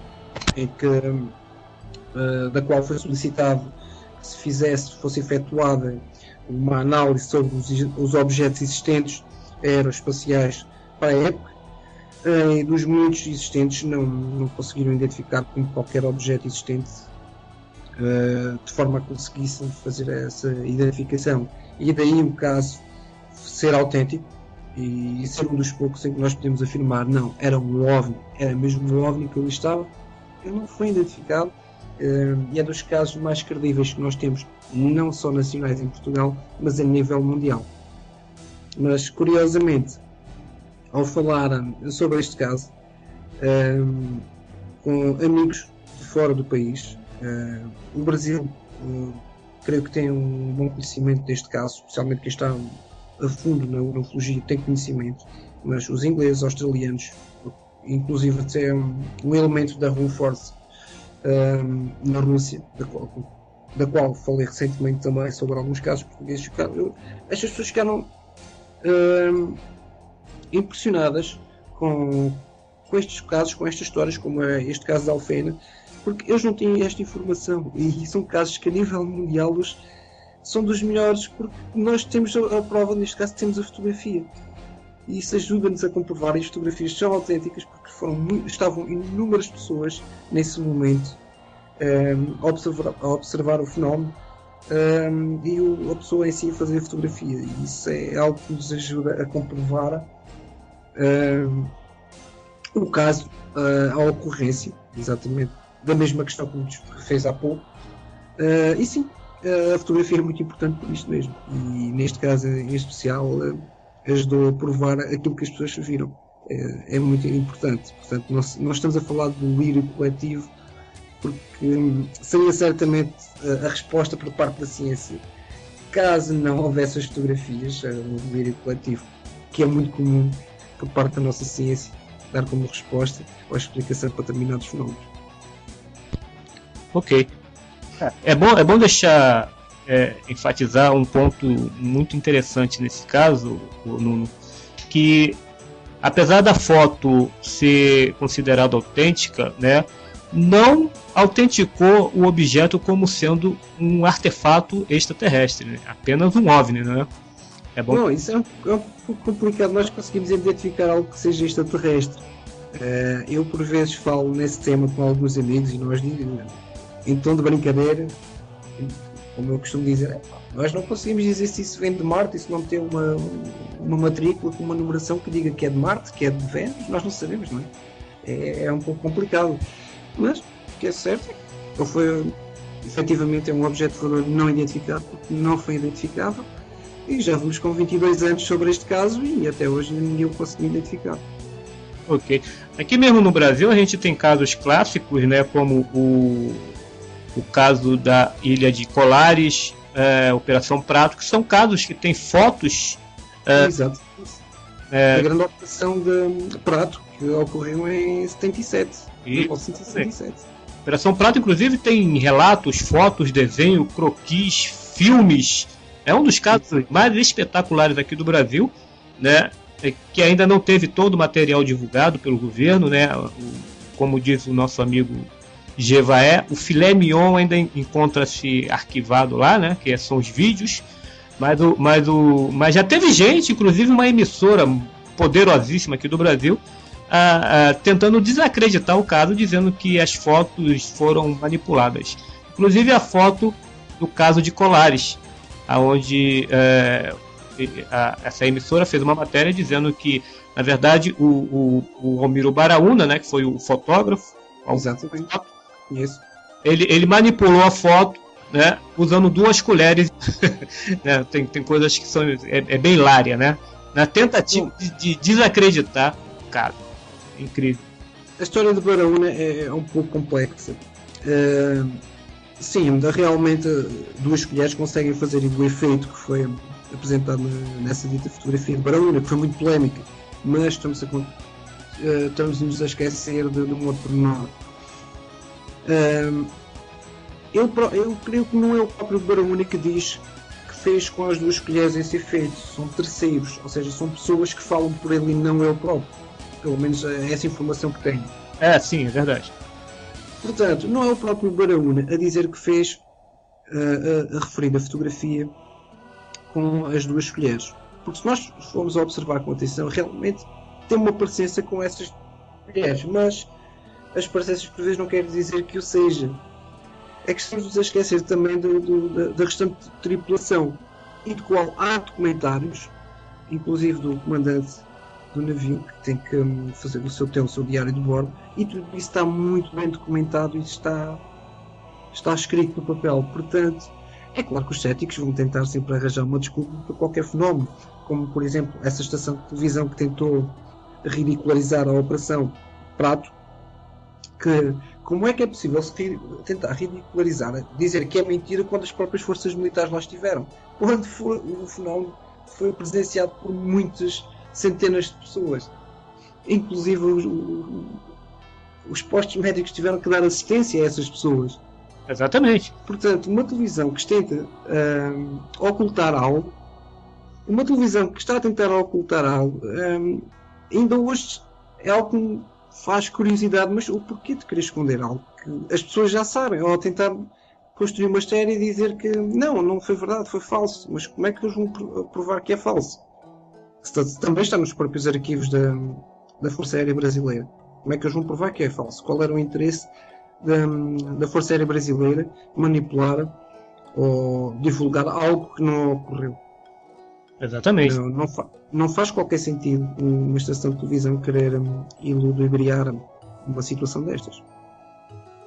Bom, aí há quem diga que é a política do encobertamento, né? Eu já acho que está mais para a política do sensacionalismo, né? Na verdade, pode ser, é verdade. Então, bom, Operação Prato na minha opinião, é um dos casos mais documentados e oficiais do Brasil, tirando também o de oficial do UFO, né? Que inclusive foi testemunhado por um ministro, né? Aqui brasileiro. Bom, no caso do Baraúna, ele tem a seu favor toda uma tripulação, né? Exatamente. Que testemunhou o objeto. É complicado isso, né? Então a tendência parece que no início do ano passado, de 2010 em diante, começou a ter uma certa política para desacreditar casos clássicos da ufologia brasileira, né? O que é lamentável, né? O que é lamentável. Infelizmente. É um facto porque os casos antigos estão estão a tentar ser desacreditados com algumas explicações científicas. O problema é que muitas das vezes essas ditas explicações vão tentar arranjar uma prova, embora não seja a mais correta, tentar comprovar que algo é falso. E isso por vezes acontece, embora a ciência tenha um pouco da sua razão, mas não comprova na totalidade que algo seja falso. Só porque o Barahona fez uma foto realmente dá o formato de 2 colheres, não quer dizer que tenham sido 2 colheres. O objeto por si pode ter essa fisionomia, sim, claro que sim. Muitos dos objetos que são filmados durante a noite, por exemplo, têm um formato idêntico a uma estrela, mas uma atenção mais minuciosa sobre essa imagem pode provocar que realmente aquela luz está em movimento e não está fixa como uma estrela. Há muitas semelhanças entre objetos que nos leva a pensar que é algo e por vezes não é. Atenção, daí a análise ser muito importante nestes casos. Agora, dizer-se que algo é falso porque nos leva, ou nós queremos que seja falso, que é o caso dos céticos. Os céticos, para tudo o que esteja relacionado com OVNIs, para eles é sempre falso e há sempre uma explicação plausível, ou na tentativa de ser plausível, e o que é certo é que nem sempre têm a razão. Embora eles tenham um papel fundamental na ufologia. Os céticos, quer queiramos, quer não, eles acabam por nos ajudar de certa forma. Eles acabam por vezes a perceber com mais facilidade algumas fraudes. Não é dizer que nós vamos mais tempo a descobri-las, muito pelo contrário, mas que estamos de acordo com eles. Eles sabem nos dar razão quando nós descobrimos que algo é falso. E eles, sim senhora, vocês têm razão, trabalharam nisso e isso é falso. Aí por vezes trabalhamos de lado a lado. Mas, o cético, por norma, tenta desacreditar qualquer fenómeno que esteja relacionado com o fenómeno OVNI, por mais real que ele seja. Sim, não, é verdade. O papel do cético é bom porque ele promove discussão e na medida que ele promove discussão, promove também a especulação sobre o caso. Isso é muito bom, realmente. Exatamente. Até porque, cara, se você for parar para pensar, nós ufólogos, mesmo os casuísticos, quando o caso é muito bom e tem assim uma relevância muito contundente, acabamos por ficar crente daquilo. Presta bem atenção no que eu estou dizendo. É um fenômeno assim bem interessante. Por mais casuístico, científico que você seja, por mais minucioso que você seja na questão de pesquisar o evento, se ele te trouxer muitos pontos positivos, você acaba acreditando realmente e ficando crente daquilo. Entendeu? É verdade. Há situações que são muito curiosas. E eu posso dar um exemplo. Foi um caso bem recente. Ocorreu não muito distante de Lisboa. Não me recordo o nome da praia, mas estava em Lisboa na altura. E telefonaram, inclusive, para participar num relato. Um casal que vivia nas proximidades de Lisboa. E ao encontrar com eles, relataram que observavam muitas luzes sobre a costa, sobre o mar, na zona onde residiam, e que era frequente a observação dessas luzes. E que era praticamente diário, ou seja, durante a noite que conseguiam ver essas luzes. E desafiaram-me, entretanto, para ir ao local, para eu conhecer o local. Eu peguei na minha câmara fotográfica, mas não tinha intenção de fotografar nada, porque normalmente quando vou a um local para recolher provas ou ver um local assim nunca vejo nada. Portanto, ia sem qualquer tipo de esperança de ver um objeto ou qualquer fenómeno, a não ser as estrelas da noite, porque a noite estava estrelada e estava muito frio nessa noite. E foi curioso que, passado um pouco, eles notarem esse casal me explicar a localização ou a direção da observação desses fenómenos, eu começo realmente a ver algo. Começo a ver uma luz que tanto era fixa, mas parecia uma árvore de Natal com muitas cores, e começam a surgir outras que fui fotografando ao longo da noite. Teve uma duração de horas. E foi curioso porque não estava à espera, fui completamente apanhado de surpresa, e isso também comprovou o que realmente as pessoas estavam a falar e tinham testemunhado. E neste caso eu acabei por ser testemunho daquilo que eles falaram e consegui elaborar essas fotos. Tive o prévio cuidado de verificar se houve embarcações naquele local. Curiosamente o Porto de Lisboa, a Capitania, não tinha qualquer informação, ou seja, não havia qualquer barco naquela área, e dava a sensação que não estava bem sobre a água, estava sobre a superfície da água, mas não estava muito... Não era aquele tipo de luz de uma embarcação, que conheço bem as luzes de embarcação. Aliás, trabalhei num porto de navios, na área da segurança, e conheço a luz de uma embarcação. Portanto, o que lá estava não me leva a crer que fosse uma embarcação, mas após a informação não houve qualquer tipo de barco naquela área, nem durante aquele espaço de tempo. E foi uma daquelas situações que apanhou de surpresa, que levou aquela emotivação, como estávamos a falar há pouco. Nós ficamos com aquela motivação, estamos ali a ver algo que pode ser extraordinário, não é? E ficamos empolgados, claro, ficamos com a adrenalina muito elevada, mas temos que não nos deixar influenciar demasiado por essa adrenalina, porque por vezes pode-nos também fazer levar a criar uma afirmação, ou a pensar que há algo que pode ser um OVNI, e depois apanhar uma desilusão muito grande, porque após a tentar fazer uma consulta para recolher informação sobre a área, sermos apanhados de surpresa, como sendo um navio, um outro objeto qualquer, mas explicável. O que neste caso não ocorreu. Até hoje não houve uma explicação para essa observação. Ok. Dudu, a gente percebe que você tem uma profunda relação com a ufologia brasileira, né? Apesar de ser português, está atualmente morando no Reino Unido e tem um site que reúne a casuística portuguesa. Mas você é um assíduo frequentador da comunidade ufológica brasileira. E o que você tem a nos dizer sobre o caso mais enigmático e mais comentado da nossa casuística, que é o caso de Varginha? Você me falou que tem alguma coisa a revelar sobre esse caso. O que você tem a dizer sobre esse caso para a gente? Bom, o que se passou em Varginha, ele foi real. Está mais que... Não há dúvidas, porque houve testemunhas. Eu pessoalmente não tenho dúvidas sobre essa questão. Como todos nós sabemos, na altura, os americanos estavam a fazer o rastreio de algo que iria se despenhar no Brasil, pelo menos iria passar nessa área, que foi o que caiu em Varginha. E as forças brasileiras foram alertadas então para essa situação. Portanto, temos que lidar com uma coisa muito importante. Estamos a lidar com os Estados Unidos, e onde eles se metem, normalmente, acabam por silenciar qualquer operação onde eles estejam envolvidos.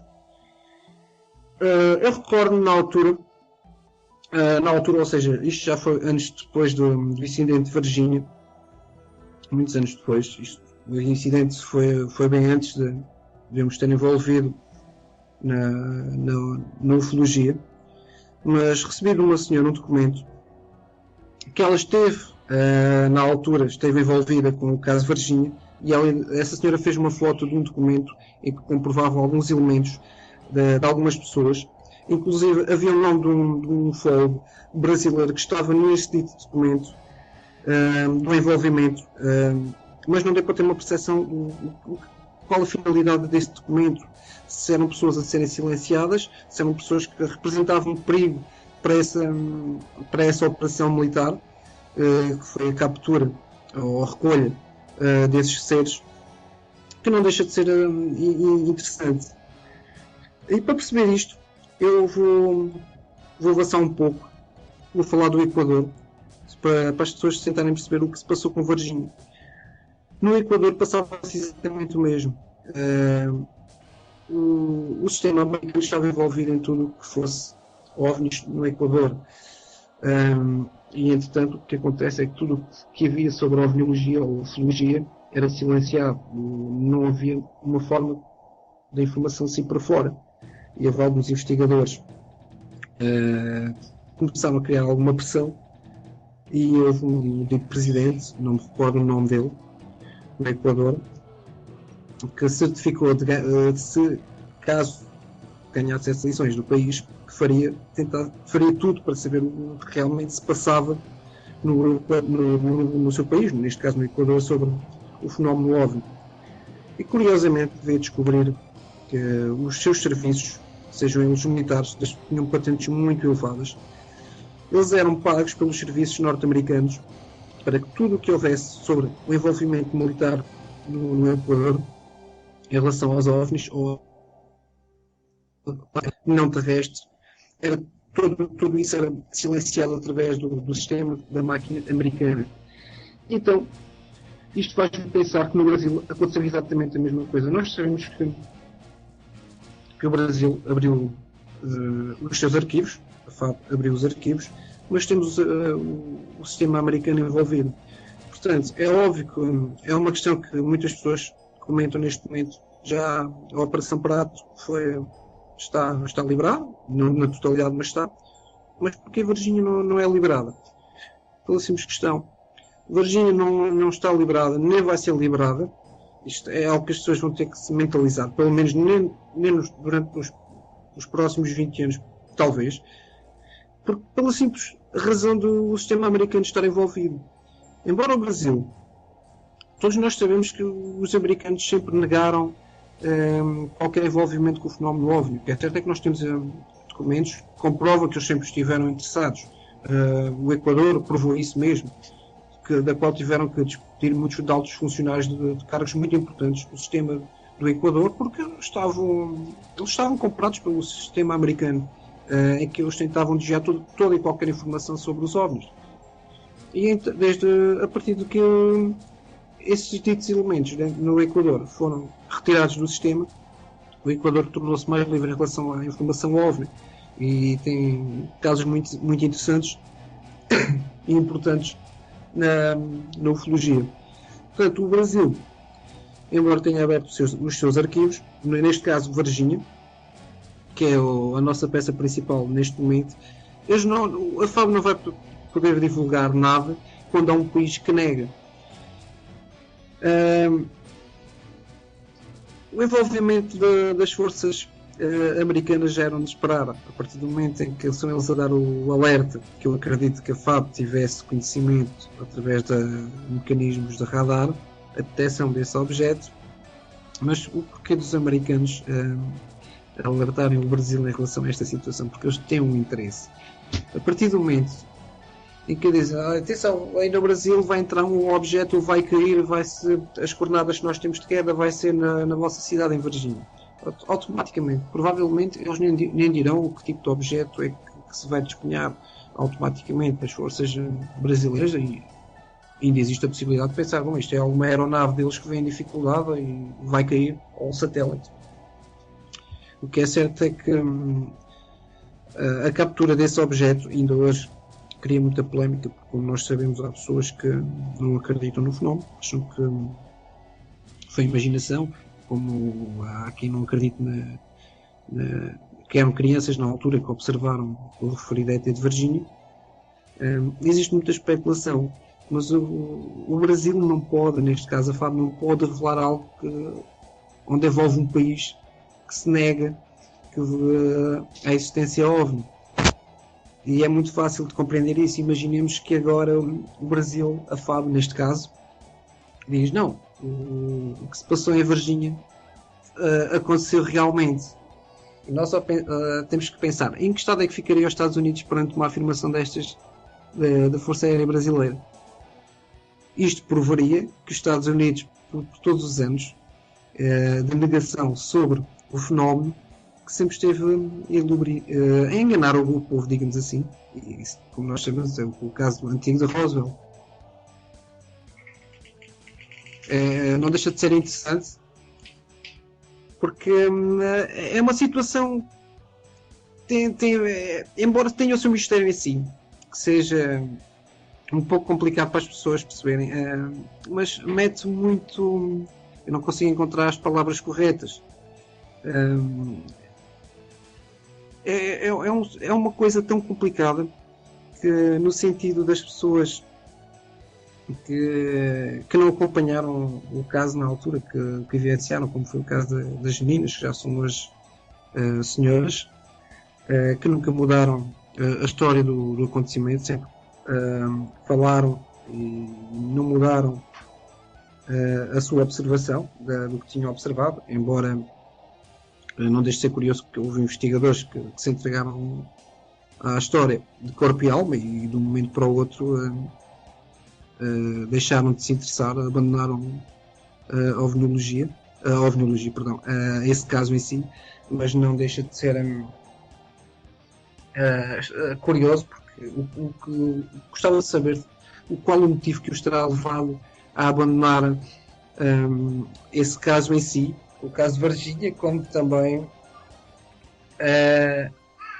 o não se interessar e negar os acontecimentos.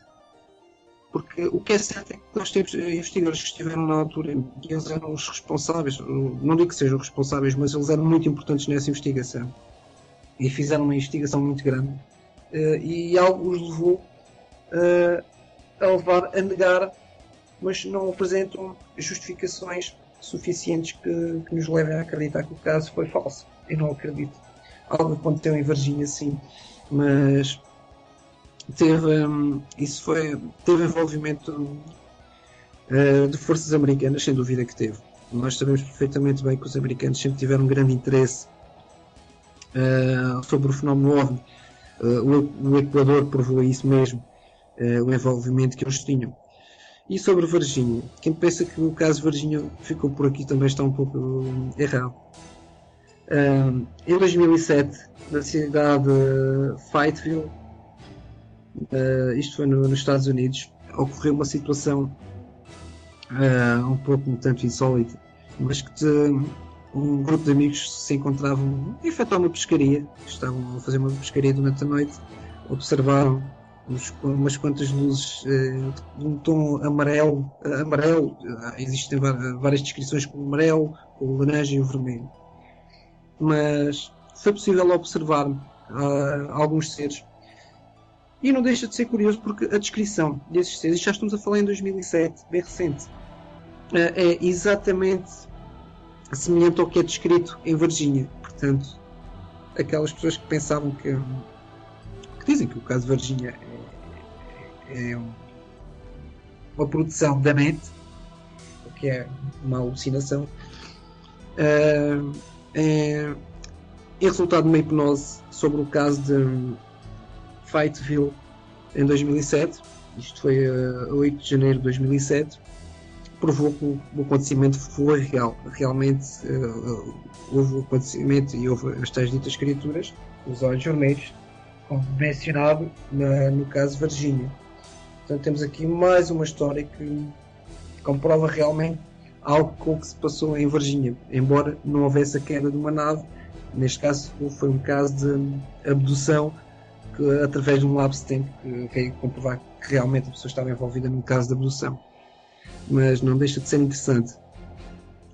Varginha, como nós sabemos, houve inúmeras desculpas, que havia um cidadão de Varginha da qual tentaram incumbir as culpas, antes disso, que era de uma senhora que estava grávida, anã, uma estatura muito baixa. Portanto, isto faz-nos recordar um pouco do Roswell. E se nós formos a ver, daí a razão do Roswell brasileiro.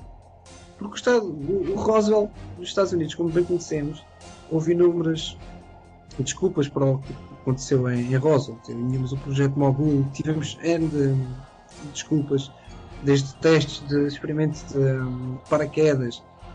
E Varginha tornou-se exatamente a mesma coisa. Tivemos inúmeras desculpas que arranjaram. Tivemos a primeira, que era com o anão, da qual creio que era um anão, que tinham levado para um hospital, para o serviço para o posto médico, e depois, mais tarde, sim,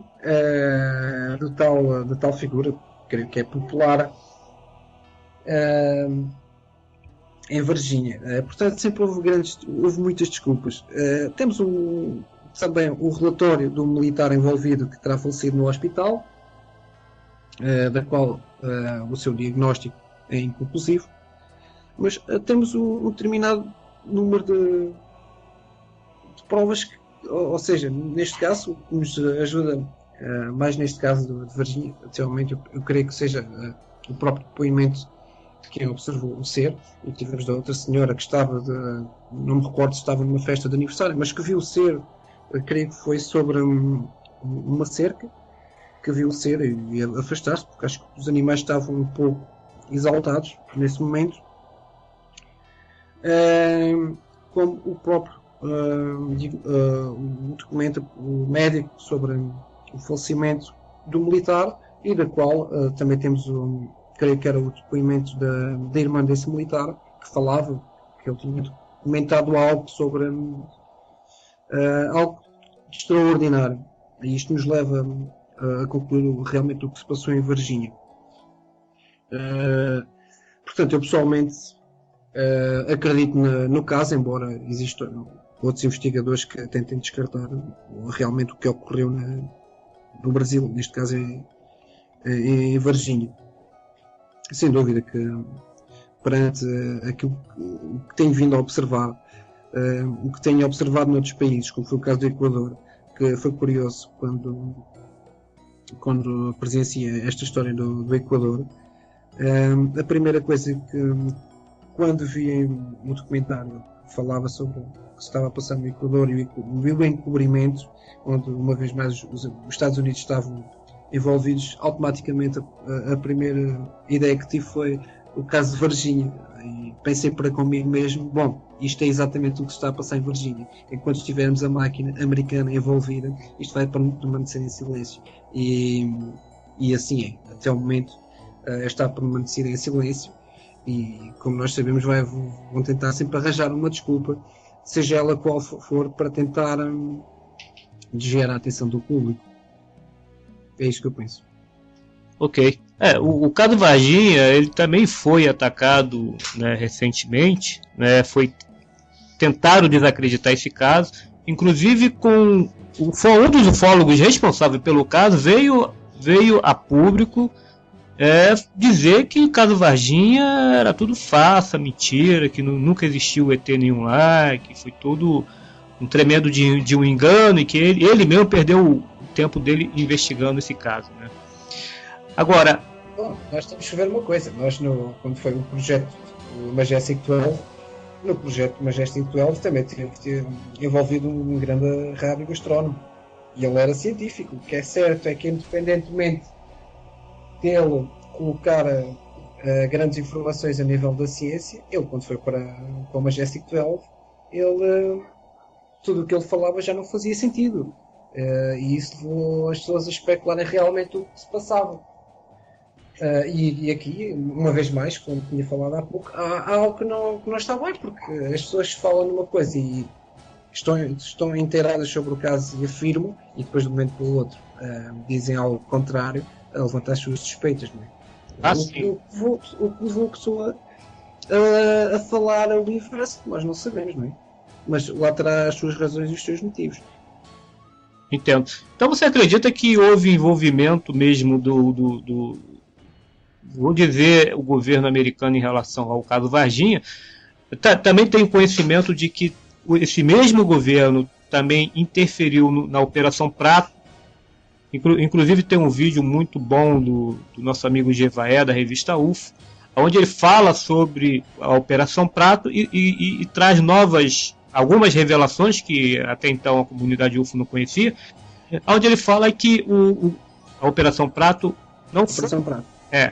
não foi interrompida, né? Na verdade, ela teve continuidade, e dessa vez quem estava no comando era militares americanos e agente do FBI, coisa parecida por aí, né? Exatamente, ou seja, continuamos com o movimento da máquina americana dentro do sistema brasileiro. É aí que está o grande problema, e todos os investigadores sabem que está na área da ufologia, que onde o sistema americano se envolve, especialmente quando tem a ver com este fenómeno, que as coisas acabam por ser silenciadas e afastadas do público. É assim que o sistema funciona, e vai continuar. As coisas não vão parar. Realmente a Operação Prata ela continua, mas não já pelo poder brasileiro, sim por parte dos Estados Unidos. O caso continua a ser investigado e a coisa continua, de certa forma, sem com outro nome, mas os americanos sempre estiveram envolvidos nestas investigações. Eu não acredito que eles vão parar. Portanto, isto vai ter continuação.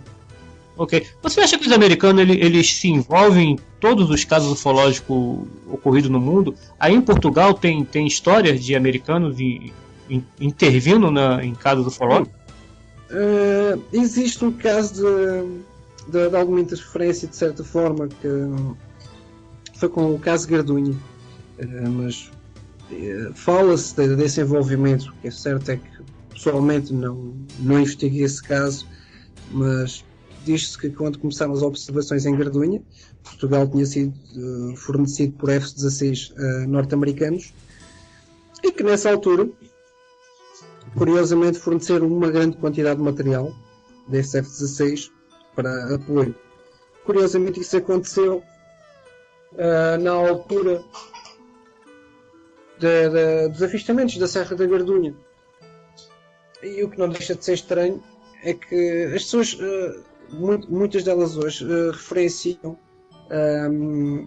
a altura em que Portugal recebe os F-16 norte-americanos, com o apoio dos americanos, com o fenómeno que se estava a passar na Gardunha, mas não há provas que nos levem a indicar que realmente que isso terá acontecido. É uma teoria, creio eu, que as pessoas levem a pensar isso, mas que haja algo que nos leve a indicar ou pensar que realmente houve uma interferência nesse sentido, não sei, mas é curioso, é possível, porque sempre que há queda de um objeto, por exemplo, há sempre envolvimento dos Estados Unidos, não deixa de ser interessante, e por acaso Gardunha tem uma história da queda de um destes objetos na Gardunha, que se fala na altura em que Portugal ainda se encontrava sob ditadura, mas também não há grande informação nesse sentido, porque senão seria honroso ao português, mas não temos provas que indiquem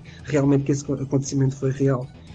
Portanto, de certa forma, afirmar que houve uma interferência americana em casos portugueses não lhe poderei afirmar, porque as nossas Forças Armadas, neste sentido, neste âmbito da ufologia, eles têm colaborado bastante e têm prestado bastante apoio neste sentido. Ok. Então, o governo português já liberou algum documento, OVNI? Bom, o governo português liberar documentos eles não liberaram. Já se falou nessa situação de abrirem os arquivos. Aliás, os arquivos estão abertos para consulta, mas eu não sei se Portugal terá algum arquivo secreto sobre OVNIs, porque todos eles têm sido conhecidos, mas algo que os leva a esconder algo ou arquivar, eu desconheço. Pelo menos não temos um indício de algo que as Forças Armadas, a Força Aérea, o próprio Exército, tenha interesse em esconder algo.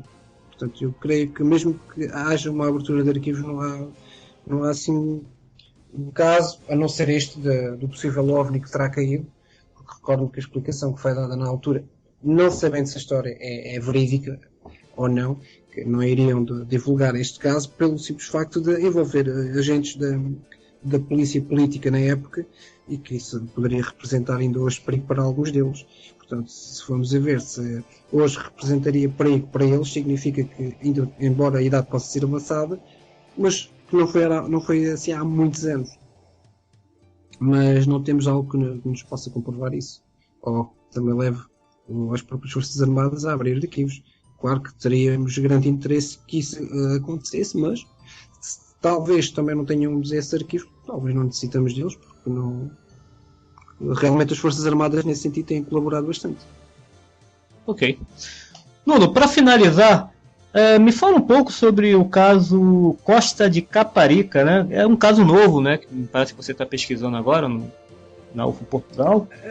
Sim, o caso Costa de Caparica é um relato que recebi recentemente e é muito interessante porque não é um caso que seja novo, já conta com algum tempo, mas é o tipo de relato de alguém que vivenciou algo extraordinário e que, passado aquele tempo, a pessoa ganha coragem e relata realmente o que aconteceu. E a descrição que faz do caso é muito intrigante e muito interessante porque a quantidade de palavras que a pessoa escreve sobre a sua experiência leva-me a acreditar convictamente na pessoa, embora corra o risco de, por exemplo, de ser enganado no relato, mas eu acredito na pessoa porque ninguém se vai dar ao trabalho de construir um texto tão grande sobre a sua experiência e a trabalhar a nível de imagem para exprimir aquilo que realmente viu. E isto é muito importante, porque também trabalhamos com o fator psicológico da pessoa e as palavras por vezes também nos ajudam a desvendar um pouco do mistério da pessoa em si. Esta situação ocorreu na costa da Caparica. Portanto, foi recentemente, enquanto a pessoa se levantava para ir para o trabalho, como era habitual, como a pessoa, a testemunha descreve no relato, simplesmente saía da zona, porque na altura não tinha muita iluminação. Isto já foi pós 2000, mas não tinha iluminação por uma questão de segurança, como o local na altura havia o problema de assaltos, e então por segurança saía com os carros desligados para não ficava a esposa, na altura o filho em casa, para não correrem riscos. E o que é certo é que a dado momento observa algo que chama a atenção, como a luz, junto à praia. Achou aquilo tudo muito estranho e resolveu ir ver aproximar-se, ver o que era essa dita luz. Então, a pessoa ha ficado surpreendida porque encontrou vários seres na praia que ele descreve curiosamente como uma espécie de seres não são bem luminosos, mas que são muito altos. Descreve seres muito altos e que o fato deles parecia com um tom verde fluorescente. E eram 4 seres, em que 2 pareciam estar a desenterrar algo da areia da praia, um outro estava caminhando e uma outra figura estava com os pés entre a água e a areia. E entretanto, em dado momento, quando pensa em voltar para trás, a regressar, apercebe-se que houve um lapso de tempo. Portanto, ele apercebeu-se que teve um intervalo de 20 minutos em que ele não tem percepção. Na companhia de um outro amigo, resolve então deslocar-se ao posto da Brigada Fiscal, que é tipo polícia, naquela altura era a Brigada Fiscal pertencente à GNR, informar realmente o que se passava. Achou tudo aquilo muito estranho e a zona também tinha alguma influência tipo contrabando. Então, entretanto, resolveu falar com o agente da autoridade e relatar realmente o que tinha observado. E o agente concluiu que aquilo seria uma embarcação ou seria alguém na praia. Não houve uma explicação credível, visto que eles tinham um radar muito potente naquela área, da costa da Caparica, mas não conseguiram dar uma explicação. É claro que a pessoa em si, no seu caso, saiu muito frustrado. Inclusive, o amigo acabou por lhe dizer: olha, deixamos as coisas por aqui e vamos continuar a nossa vida, por exemplo. E a coisa assim permaneceu. Mais tarde tem uma outra experiência com um som estranho que houve na companhia da sua esposa e que aquilo deixou-os alarmados de certa forma, da qual o Novo Portugal tenta produzir, ou seja, prolongar esse som para dar uma percepção realmente daquilo que a pessoa tinha ouvido, porque foi muito útil no sentido que a pessoa tenta dar pistas ou indicações mais ou menos daquilo que vivenciou a nível de som, audiovisual. Isso é extremamente importante para nos ajudar a ter uma compreensão do que se passou realmente. O caso em si ainda não está terminado. Isto é algo que vai ter continuação, porque há o lapso de tempo. A pessoa em si está a pensar fazer a regressão da hipnoterapia a fim de tentar descobrir o que se passou durante esse lapso de tempo. Porque para ele pode ser só um lapso de tempo de 20 minutos, pode ter outras grandes surpresas. Mas isso é algo que nós só vamos descobrir pós-hipnoterapia. E é isso que ainda estou a aguardar, se a pessoa o fizer, como será natural. Como estou à espera de me encontrar com o mesmo em Portugal, para poder entrevistar e falar melhor e pessoalmente sobre o que esta pessoa vivenciou, porque é um caso que deve ser muito bem trabalhado e muito bem analisado, a fim de darmos continuação ou tentar desvendar realmente o mistério da observação do Sr. Carlos na costa da Caparica. Bom, então foi um caso de contato de terceiro grau, né? Exatamente. Ele não manteve contato, mas avistou os ocupantes, né, da suposta nave lá. Possivelmente, isso é algo que nós queremos saber, é só através de uma regressão se pode vir a descobrir realmente o que se está a passar, porque existem casos interessantes, pessoas que apenas se recordam, não se recordam, elas têm lapso de tempo. Algumas pessoas têm a noção que tiveram um lapso de tempo, mas não sabem o que lhes ocorreu. A primeira vez que estas pessoas fazem uma regressão hipnótica, essa regressão hipnótica muitas vezes provoca grandes surpresas.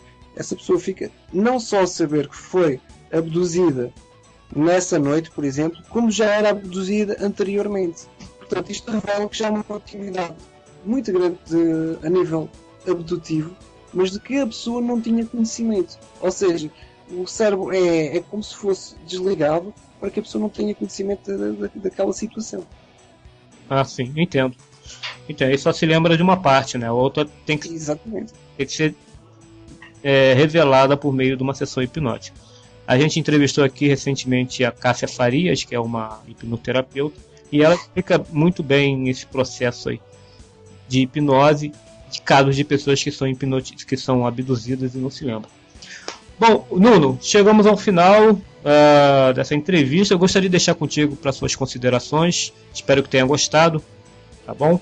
É sempre bom e estaremos cá mais vezes, se possível, para falarmos sobre determinados temas, porque a casuística portuguesa é muito grande, é muito vasta. Temos muitos casos interessantes que o público desconhece, mas que é importante o público começar a ter conhecimento do que realmente ocorre em Portugal. É extremamente importante e isso o que me faz trabalhar muito com o povo brasileiro, porque além de ser um povo muito dedicado ao tema, eu acho que no Brasil dedicam-se muito ao fenómeno OVNI e veem as coisas de uma forma mais aberta, mas também mais mística. É um pouco inverso da Europa. A Europa é muito mais... não entra muito na área do místico. Mas não deixa de ser interessante. Mas a ideia e sempre a ligação que esteve com o Brasil foi dar a conhecer realmente o que ocorre em Portugal. É fundamental. Hoje não deu bem para explicar tudo realmente, porque nós também o tempo não nos ajuda muito. Seria ótimo termos mais tempo para falar mais de mais casos, mas certamente com o tempo nós iremos abordar esses temas. Ah, sim, com certeza. Bom, já vamos para 2 horas de gravação. Se a gente for abordar todo o tema, provavelmente a gente vai para umas 4, 5 horas, né? E olha que eu pulei uma quantidade enorme de perguntas aqui que eu gostaria de ter feito, né? Mas que aí a conversa foi enveredando por outros caminhos e acabou perdendo a relevância. Bom, Nuno, obrigado pela sua entrevista, por ter aceitado o nosso convite, tá bom? É sempre um prazer. Ok?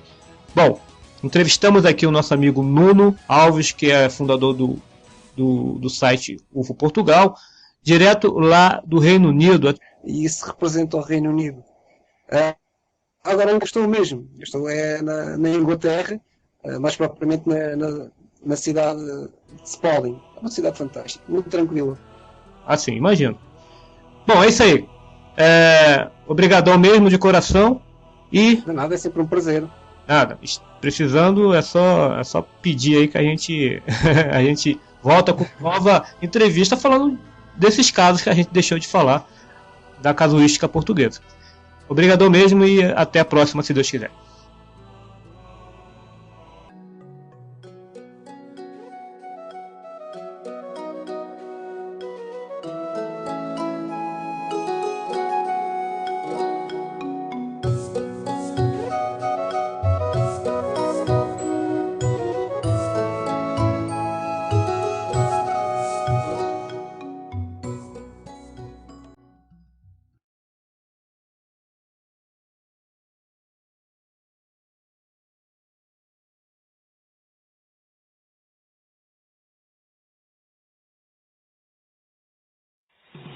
estamos terminando o programa. Diálogo Ufológico. O seu programa de debate e entrevista ufológica na net. Diálogo Ufológico, aqui pela Rede do Muito obrigado.